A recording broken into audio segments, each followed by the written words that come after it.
Hello प्यारे दोस्तों, स्वागत है आपका इंटरव्यू क्लासेस में। बात करेंगे आपके सामाजिक विज्ञान के पेपर के बारे में, क्लास 9 का वार्षिक परीक्षा 2022-23 के लिए। इससे पहले आपके बुक्स के जो मोस्ट इंपॉर्टेंट क्वेश्चन है वो अपलोड किए हुए हैं और एक पेपर अपलोड किया हुआ, ये सेकंड नंबर का पेपर है, ठीक है ना। और ये जो पेपर है ये जिलों में हो चुके हैं और जिनमें नहीं हुए उनके लिए मोस्ट इंपॉर्टेंट है, क्योंकि अगर आपने पहला पेपर देखा होगा तो उससे कई क्वेश्चन रिपीट हुए हैं यहाँ पे और बार बार रिपीट होते हैं, ठीक है ना। क्योंकि मोस्ट इंपॉर्टेंट क्वेश्चन तो सेम ही रहने वाले हैं, क्योंकि सिलेबस सबका सेम है।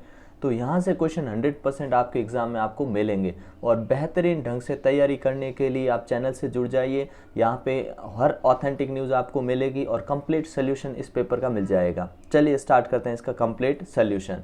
और बाकी जिस भी सब्जेक्ट की आपको तैयारी करनी है, सभी सब्जेक्ट के लिए प्लेलिस्ट बनी हुई है। जिन जिलों में जो पेपर हो चुके हैं उन सब के कंप्लीट सोल्यूशन यहाँ पड़े हैं, ठीक है ना। तो आप एग्ज़ाम जो चल रहा है उसके हिसाब से प्लेलिस्ट चूज़ करिए और उसमें जाकर अपने सारे वीडियोस देख सकते हैं। कमेंट सेक्शन में लिख दीजिएगा कि आपको किस टॉपिक पे और वीडियो चाहिए, ठीक है। प्रयास रहेगा कि जल्दी आपको वो वीडियो मिल जाए, ठीक है ना।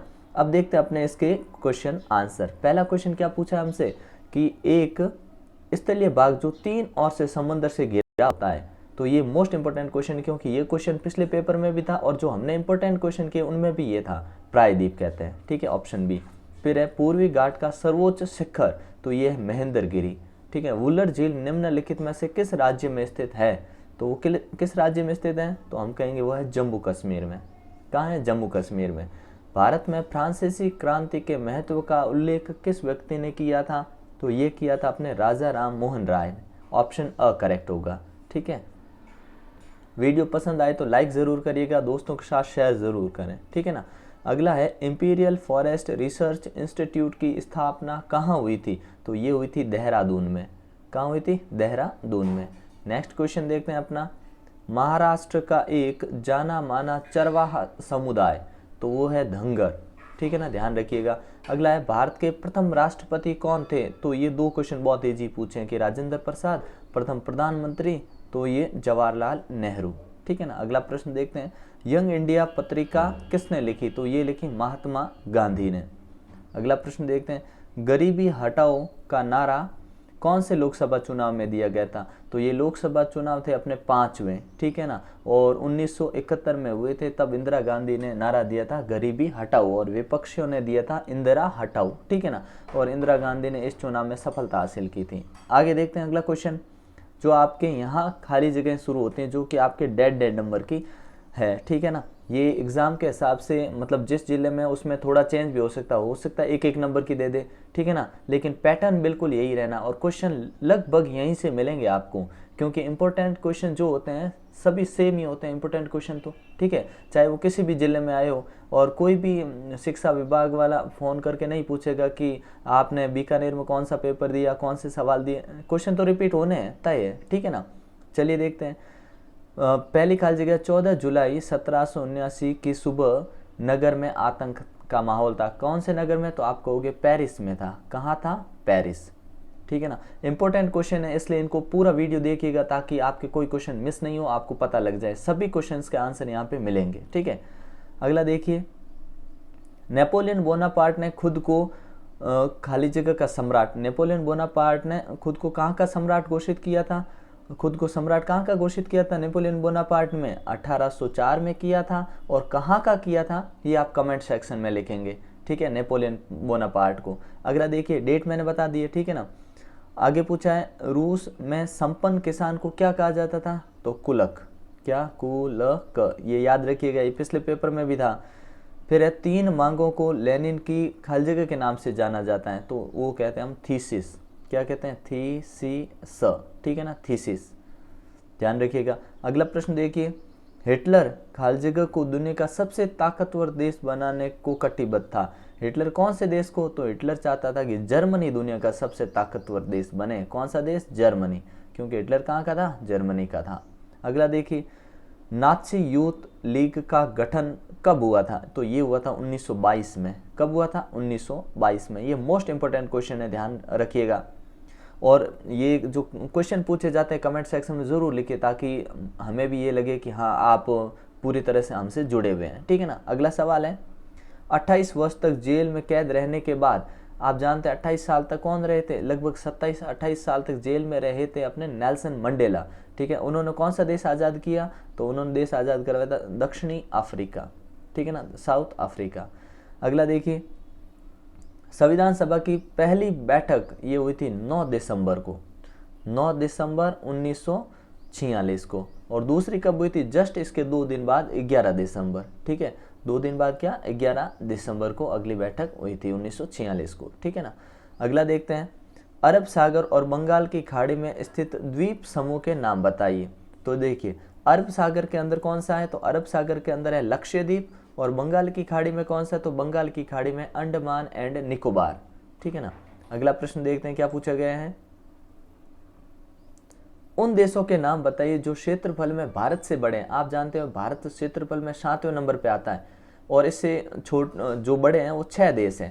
तो 6 कौन कौन है, देखिए, एक तो रशिया, रूस, एक अपने कनाडा, ठीक है, फिर है अमेरिका, चीन, चाइना, ठीक है ना, ब्राज़ील है, और ऑस्ट्रेलिया। ये 6 देश जो है भारत से बड़े हैं। नाम वापस बोलता हूँ कि रूस, कनाडा, अमेरिका, अपने चाइना यानी चीन, ब्राज़ील और ऑस्ट्रेलिया, ये 6 देश भारत से बड़े हैं क्षेत्रफल में। फिर पूछा है भाबर क्या है, तो भाबर क्या होता है, एक ये क्वेश्चन है ना, रिपीट हुआ और बहुत इंपॉर्टेंट है आपके। भाबर जो है पिछले पेपर में भी था, इस पेपर में भी है, और आगे वाले जिलों में जो पेपर होंगे उनमें भी आपको ये देखने को मिलेगा। ठीक है, तो भाबर होता क्या है, ध्यान से सुनिएगा, वह तंग पट्टी जिसका निर्माण कंकड़ों से होता है। ठीक है, एक तंग पट्टी होती है जिसका निर्माण कंकड़ों से होता है, जिसका निर्माण, ठीक है ना, और जो शिवालिक के ढलान के समांतर सिंधु और तीस्ता नदी के बीच में पाई जाती है। कौन सी, एक सिंधु नदी है, ठीक है ना, और दूसरी है तीस्ता। इन नदियों के बीच में स्थान होता है, ठीक है ना, और सॉरी, सभी नदियां भाबर पट्टी में आकर, और जितनी भी नदियां यहाँ पे आकर क्या करती हैं, इसमें आकर मिल जाती हैं, मतलब विलीन हो जाती हैं, यहाँ पे गायब हो जाती हैं, विलुप्त हो जाती है। अगला सवाल देखते हैं, हिमालय के 3 प्रमुख विभागों के नाम उत्तर से दक्षिण के क्रम में बताइए। हिमालय के 3 भाग हैं, ठीक है ना, कौन सा, आंतरिक हिमालय, निम्न हिमालय, बाहरी हिमालय। तो इनको इसी सीक्वेंस में क्या क्या नाम, एक तो हिमाद्री, हिमाद्री, ठीक है ना, इसको हम क्या कहते हैं, हिमाचल, कौन सा, हिमाचल, ये कौन सा, निम्न हिमालय कहलाता है।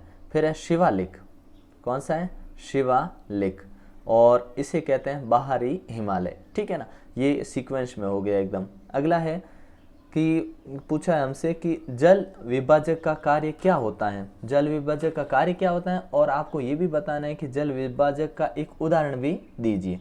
ठीक है, तो देखते हैं जल विभाजक। जल विभाजक मतलब हो गया कोई ऐसी चीज़, ठीक है ना, जो कि कोई उच्च भूमि जो पर्वत या 2 पहाड़ों या पड़ोसी अपवाह द्रोणियों को अलग करता है। ठीक है ना, वापस सुनिएगा, कोई उच्च भूमि जो पर्वत की 2 पड़ोसी अपवाह द्रोणियों को अलग करता है, उसे हम जल विभाजक कहते हैं। ठीक है, और उदाहरण के तौर पे आप कहोगे सिंधु, क्या, सिंधु और गंगा नदी का तंत्र जो है, गंगा नदी के तंत्र के बीच को हम कहते हैं जल विभाजक। ठीक है, इन दोनों के बीच के तंत्र को जल विभाजक कहा जाता है। अगला है, गंगा की 2 प्रमुख धाराओं के नाम लिखिए और ये कहाँ पर एक दूसरे से मिलकर गंगा नदी का निर्माण करती हैं। तो गंगा की जो प्रमुख है धारा हैं, एक तो है अपने भागीरथी, ठीक है ना, भागीरथी, और दूसरी है अलकनंदा। क्या है, अलकनंदा।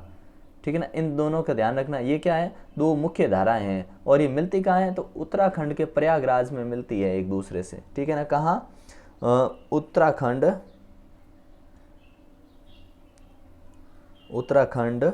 ठीक है ना, उत्तराखंड में मिलती हैं। जैसे देवप्रयाग, जगह का नाम क्या है अपने, देवप्रयाग, देवप्रयाग।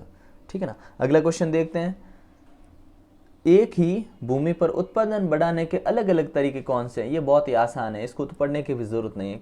कैसे बढ़ा सकते हैं, अगर एक ही भूमि है ना, तो हम अच्छे कीटनाशक का उपयोग करके, रासायनिक खाद का प्रयोग करके भी लोग बढ़ाते हैं। उच्च क्वालिटी का बीज का उत्पादन या बीज खरीद कर ला सकते हैं, या थ्रेशर हो गया, मशीनरी, ट्रैक्टर, इनका उपयोग करके हम उत्पादन को बढ़ा सकते हैं। ठीक है ना, ये ध्यान रखिएगा। अगला है, पालमपुर में बिजली के प्रसार ने किसानों की किस तरह मदद की। तो क्या पालमपुर में जब बिजली आ गई ना, उसके बाद किसानों ने यहाँ कुएं से पहले पानी निकालते थे, बड़ी समस्या होती थी, सिंचाई करने में मुश्किल होती थी। अब बिजली आने के बाद उन्होंने सिंचाई क्षेत्र उनका बढ़ गया, नलकूप लगवा दिए। परिणाम स्वरूप क्या हुआ कि 200 हेक्टेयर में इनके जुते हुए खेत का क्षेत्र होने लगा, मतलब 200 हेक्टेयर में ये खेती करने लगे। ठीक है, ये पालमपुर की कहानी में। ठीक है, फिर बोला है कि भारत में निर्धनता रेखा का आकलन कैसे किया जाता है। तो देखिए, निर्धनता रेखा का आकलन करने के लिए कुछ मापदंड है। क्या मापदंड है? एक तो ये देखा जाता है कि खाद्य आवश्यकता, कि जितने लोग हैं उनकी खाद्य आवश्यकताएं की पूर्ति हो रही है, उनके लिए जो कपड़े हो गए, जूते हो गए, ईंधन हो गया, उनकी शिक्षा हो गई, चिकित्सा हो गई, इन सभी पर विचार किया जाता है। पहला इनको देखता है, फिर देखते हैं कि ये निर्धनता रेखा में आएगा कि नहीं आएगा, कहाँ रहेगा। दूसरा, इनकी भौतिक जो मात्राएं होती हैं उनको भी देखा जाता है, जैसे कि व्यक्ति के आमदनी कितनी है। वैसे आमदनी से ही सब कुछ हो जाएगा कि खाद्य आवश्यकताओं की पूर्ति हो जाएगी, कपड़े, जूते, ईंधन, प्रकाश, शिक्षा, चिकित्सा, ये सारी सेवाएं उपलब्ध हो जाती हैं। ठीक है, तो इस प्रकार से गरीबी रेखा या निर्धनता रेखा का आकलन किया जाता है। फिर पूछा है, भारत में अंतर्राज्यीय निर्धनता में विभिन्नता के कारण बताइए।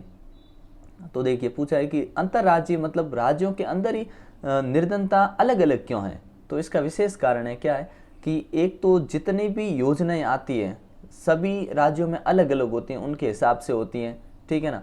दूसरा कि कुछ जगह ऐसी होते हैं, कुछ राज्य जो कि पहाड़ी क्षेत्र में होते हैं। ठीक है, पहाड़ी क्षेत्र में होते हैं या जहाँ सुख सुविधाएं बराबर नहीं हो पाती। ठीक है ना, ये भी निर्धनता का एक कारण है। तीसरा कि कभी कभी क्या है, बाढ़ आ गए, तूफान आ गया, सुनामी आ गया, इन वजह से भी राज्यों को काफ़ी नुकसान होता है, जिनसे भी निर्धनता रह जाती है। ठीक है ना, वो एक समान नहीं हो पाते। ठीक है, और सभी जो निवेश किया जाता है, जो सरकारें निवेश करती है, उनके लिए बजट लेके आती हैं, वो भी कभी कभी पर्याप्त नहीं बैठ पाता। ठीक है, उसका पूर्ण रूप से क्रियान्वयन नहीं हो पाता। ठीक है ना। अगला सवाल देखिए, मानव निर्धनता से आप क्या समझते हैं। ज़्यादा अंतर नहीं है इन पीछे 3-4 क्वेश्चनों में। ठीक है ना। मानव निर्धनता से आप क्या समझते हैं। तो किसी व्यक्ति को निर्धन तब माना जाता है यदि उसकी आय या उपभोग स्तर में न्यूनतम स्तर से नीचे गिर जाए, जिससे कि वो अपने भोजन, क्या क्या चीज़ें, भोजन, कपड़ा और आवास की व्यवस्था ढंग से नहीं कर पाए। आवास, ठीक है ना। अगर व्यक्ति अपनी मूलभूत जो आवश्यकताएं हैं, भोजन, कपड़ा, मकान, इनके लिए भी आवश्यक चीज़ें नहीं जुटा पाता है, तो वो मानव निर्धनता की श्रेणी में आएगा, निर्धन की श्रेणी में आएगा। फिर पूछा गया है कि राष्ट्रीय ग्रामीण रोजगार गारंटी अधिनियम 2005 की मुख्य विशेषता बताइए। तो मुख्य विशेषता इसकी क्या है। मुख्य विशेषता ये है कि ये मजदूरों को 100 दिन, जितने भी लोग हैं, एक वित्तीय वर्ष मतलब पूरा 1 साल जब होगा ना, तब 100 दिन का ये कंप्लीट रोजगार देंगे। ठीक है ना। तो उनकी आजीविका सुरक्षित करने के लिए 100 दिनों की गारंटीकृत रोजगार देना अपने इस योजना का उद्देश्य है। ठीक है ना, ये ध्यान रखिएगा। अगला सवाल हमसे पूछा गया है, लोकतंत्र का अर्थ और परिभाषा। बड़ा आसान क्वेश्चन है। लोकतंत्र एक ऐसी व्यवस्था है जिसमें सभी व्यक्ति को समान अधिकार होता है कि वो एक अच्छा लोकतंत्र बनाएं। उसके लिए अपने विचार, अपने विवेक से एक ऐसे व्यक्ति को चुने जो कि उनके लिए कार्य करें। ठीक है ना, उनके सामाजिक न्याय, आर्थिक न्याय की व्यवस्था करें। ठीक है, तो ये लोगों द्वारा चुना गया एक तंत्र होता है लोकतंत्र। ठीक है, लोकतंत्र की विशेषता क्या होती है। तो लोकतंत्र की विशेषता ये होती है कि इसमें जो प्रतिनिधि चुने गए हैं वो शासन करते हैं, वो अंतिम निर्णय वो लेते हैं। ठीक है, अंतिम निर्णय लेते हैं और उनको निर्णय लेने के लिए लोग चुनते हैं। ठीक है ना, ये इसकी खास बात है। और इसमें लोकतंत्र की विशेषता ये है कि इसमें वयस्क मताधिकार का अधिकार प्रदान है, जिसमें समान तरीके से, कहने का मतलब 18 वर्ष की उम्र होने के बाद कोई भी व्यक्ति वोट दे सकता है।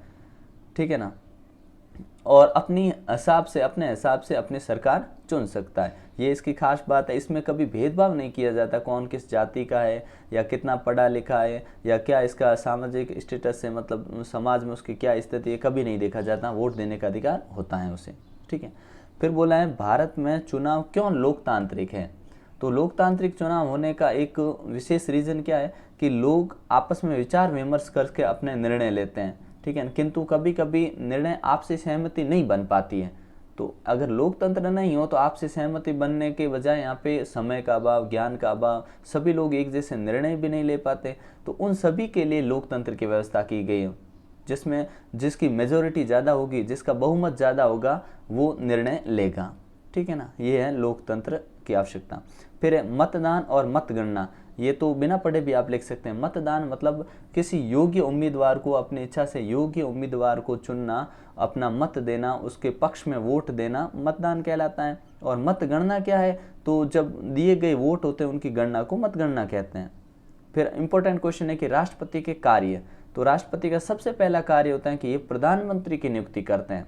ध्यान रखिए, पीएम प्राइम मिनिस्टर की जो अपॉइंटमेंट होगी, नियुक्ति होगी, वो राष्ट्रपति करेंगे। और प्रधानमंत्री की सलाह से अन्य सदस्यों की नियुक्ति भी की जाती है, क्योंकि राष्ट्रपति ने पीएम बना दिया, अब अन्य सदस्यों की नियुक्ति होगी। और जितने भी अपने भारत का पहला नागरिक जो है वो राष्ट्रपति कहलाते हैं, ठीक है ना। और क्या है कि भारत के नियंत्रक महालेखा परीक्षक की नियुक्ति भी कौन करते हैं, अपने राष्ट्रपति करते हैं।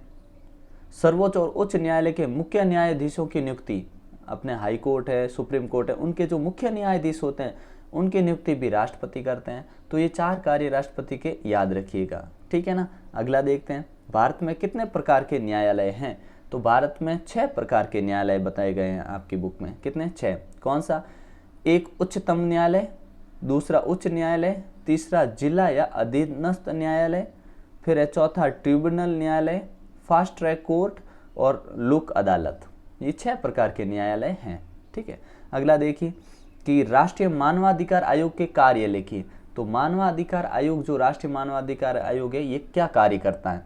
तो देखिए इसका कार्य क्या होता है, मानवाधिकार यानी मानव के अधिकारों की रक्षा के लिए कानून बनाए हैं, उनके संबंधी ये समीक्षा करता है उनकी, ठीक है। जितने भी मानव के अधिकार की रक्षा के लिए कानून है उनकी समीक्षा करता है, ठीक है। और इसके पास वो शक्तियाँ होती है जो आदमी की या मनुष्य की जितने भी अधिकार उनकी रक्षा करने के लिए उचित कदम उठाता है।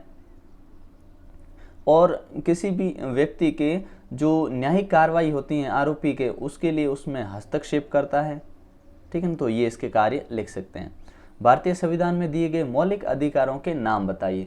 तो मौलिक अधिकार दिए गए हैं। पहला अधिकार देखिए, समानता का अधिकार, ठीक है ना। हम अनुच्छेद की भी बात कर लेते हैं कि कौन से में आते हैं। ये अपने 14 से 18 अनुच्छेद में आता है, ठीक है। क्या है? समानता का अधिकार पहला। दूसरा क्या है? दूसरा है अपना स्वतंत्रता का अधिकार। किसका? स्वतंत्रता का अधिकार। ये 19 से 22 अनुच्छेद में आता है, 19 से 22 तक अनुच्छेद में आता है। फिर है शोषण के विरुद्ध अधिकार, ठीक है। किसके? शोषण के विरुद्ध। ये 23 और 24वें में आता है, ठीक है, 23-24 में। उसके बाद है अपना धार्मिक स्वतंत्रता का अधिकार, ये आता है अपने 25 से 28 में, ठीक है। और नेक्स्ट है अपना सांस्कृतिक शिक्षा का अधिकार, ठीक है ना। सांस्कृतिक शिक्षा का अधिकार है, ये अपने 29 और 30वें अनुच्छेद में आता है। और लास्ट है संवैधानिक उपचारों का अधिकार। छठा कौन सा? अपना संवैधानिक उपचारों का अधिकार, अनुच्छेद 32 में ये मेंशन है, ठीक है ना। अच्छे से इसको याद कर लीजिएगा, ठीक है ना। बहुत बार अनुच्छेद भी पूछे जाते हैं और अधिकार तो आपको याद रखने ही रखने, ठीक है ना। मौलिक अधिकार। अगला क्वेश्चन हमसे पूछा गया है कि आर्थिक और गैर आर्थिक क्रियाओं में अंतर। तो बहुत ही आसान है ये तो, कि आर्थिक क्रियाएं वो होती हैं जिनसे व्यक्ति को आय होती है, और गैर आर्थिक क्रियाओं में व्यक्ति को आय नहीं होती है। अब दूसरा इसके उदाहरण दे दीजिए। आर्थिक में क्या होता है? आर्थिक में वो कार्य जिनसे आय मिले, जैसे रिक्शा चलाना, सब्जी बेचना, और कोई प्रोफेशन में होना, काम करना, मजदूरी करना, ठीक है, ये सारे होते हैं आर्थिक। गैर आर्थिक में क्या होता है? इसमें आय प्राप्त नहीं होती है, जैसे निःशुल्क पढ़ाना या कोई ऐसा कार्य करना जिसमें कुछ आपको आमदनी नहीं हो, उसे हम कहते हैं गैर आर्थिक। अगला देखिए, प्रच्छन्न और मौसमी बेरोजगारी में अंतर। तो सुनिएगा, प्रच्छन्न बेरोजगारी कब होती है? जब अधिशेष श्रम नियोजित होता है, जिसमें कुछ कर्मचारियों के पास शून्य वर्क मतलब कोई कार्य नहीं होता है, ठीक है। जबकि मौसमी बेरोजगारी क्या होती है? मौसमी बेरोजगारी के अंतर्गत ये वर्ष में कुछ निश्चित समय तक रोजगार होता है, फिर बेरोजगारी। जैसे अभी गर्मियां हैं तो जो आइसक्रीम बेचते हैं आजकल, तो हर आदमी के पास सीजन के अनुसार अपने काम अपना रखे हैं, ठीक है ना। फिर भी गर्मियों के अंदर जो आइसक्रीम बेचता है ना, एक तरह से सर्दियों में उसकी आइसक्रीम नहीं बिके तो वो मौसम के अनुसार वो बेरोजगार हो गया है, लेकिन वो अपने दूसरे तरीके ढूंढ ही लेते हैं वैसे। अगला है, कौन लोग खाद्य असुरक्षा से अधिक ग्रस्त होते हैं? तो देखिए, खाद्य असुरक्षा से अधिक ग्रस्त कौन होते हैं? एक तो आदिवासी इलाकों में हो सकते हैं लोग, सुदूर क्षेत्र हो सकते हैं, या प्राकृतिक आपदाएं जहाँ पे बार बार आ रही हैं, वो लोग भी इससे ग्रसित हो सकते हैं। ठीक है ना। अगला प्रश्न देखते हैं, हरित क्रांति। क्या आप जानते हैं हरित क्रांति ने भारत को किस प्रकार आत्मनिर्भर बनाया? जी बिल्कुल। भारत में हरित क्रांति जब से इसकी शुरुआत हुई 1960 में, उसके बाद खाद्यान्न उत्पादन में एक नई क्रांति आ गई, नई नई रणनीतियां बनने लगी और खाद्यान्न में भारत क्या आत्मनिर्भर बन गया। ठीक है ना। ये हरित क्रांति के दशक में हुआ, जिसके इस हरित क्रांति में सबसे अच्छा क्या हुआ कि अपने विशेष तौर से गेहूं और चावल, कौन सा? गेहूं और चावल, इनका उत्पादन जबरदस्त हुआ। ठीक है ना। और इसमें ये भी ध्यान रखना, हरित क्रांति में पूछा जाता है कि नीली क्रांति किससे संबंधित है, तो ये मत्स्य पालन से। ठीक है। और श्वेत क्रांति, तो ये दूध से। श्वेत कौन से होते हैं? दूध से संबंधित हैं। ठीक है ना, ये ध्यान रखना। ठीक है। और फिर नेक्स्ट क्वेश्चन देखते हैं, फ्रांस में क्रांति की शुरुआत किन परिस्थितियों में हुई? ये क्वेश्चन थोड़े बड़े हैं। ठीक है, इनको आप अपने स्तर पे अच्छे से तैयार करिएगा। उसका विशेष कारण है कि सवाल तो देखिए रिपीट होने तय हैं। ठीक है ना। क्यों? क्योंकि इंपॉर्टेंट क्वेश्चन तो सभी जिलों में सेम रहने वाला है जब एक ही किताब है तो। और कोई भी, मैंने पहले भी बताया कि कोई भी ये नहीं पूछेगा कि इस जिले में कौन से सवाल दिए, आपने दिए तो हम नहीं दिए। ठीक है ना। तो क्वेश्चन तो रिपीट होंगे, आप इनको बस अच्छे से तैयार कर लीजिएगा। ठीक है। और जल्दी ही आपको एक मानचित्र कैसे भरेंगे उसके बारे में एक वीडियो मिल जाएगा, ताकि आप कोई भी कुछ भी चीज़ आ जाए आप तुरंत उसको फिल कर पाओ। ठीक है। मिलते हैं नेक्स्ट पार्ट में। अच्छे से पढ़ते रहिए, तैयारी करते रहिए। सब सारे सब्जेक्ट यहाँ पे उपलब्ध हैं। ठीक है। प्लेलिस्ट में जाकर आप चेक कर सकते हैं। तो ऑल द बेस्ट एग्ज़ाम के लिए। मिलते हैं नेक्स्ट पार्ट में, तब तक के लिए जय हिंद, जय भारत।